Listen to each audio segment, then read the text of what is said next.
Ano nga ba pinturahan ng pader?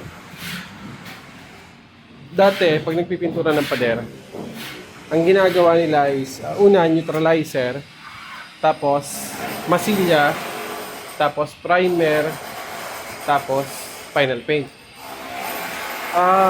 Siguro 2013, 2014, lumabas yung tinatawag na skim coat eh.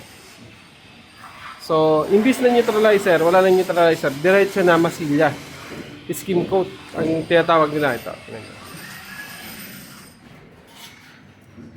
Ayan, skim coat. Ayan. Kaganda ng skim coat, kumakapit siya sa pader kahit wala na yung neutralizer. So, hindi mo na kailangan lasunin ng pader. After skim coat, ito yung sample skim coat na ginagamit namin is Novtec. Ito yan. Pulbo siya. Ayan. Parang pulbo, lalagyan mo lang konting tubig, tapos papahid mo na. Makapit siya, tapos pwede mo liyahin. Okay, medyo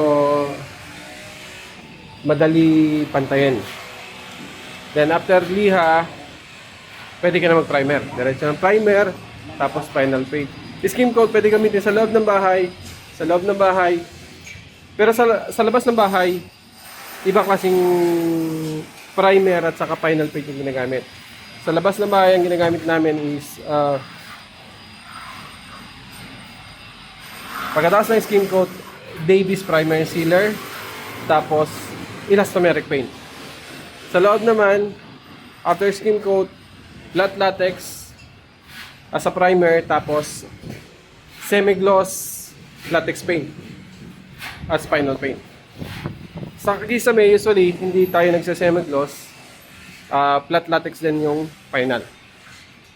Anyways, nandito tayo sa isang project namin sa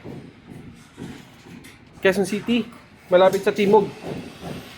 So, nasa finishing stage na kami to, nagpipintura. At saka, yun, piping works. Then yung bubong, meron na rin. Kisame, ganun. May ceiling framing na tayo sa taas. Yan, nakita nyo. Dalawang building to dito.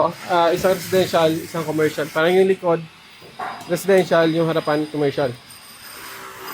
Tingnan natin sa harapan.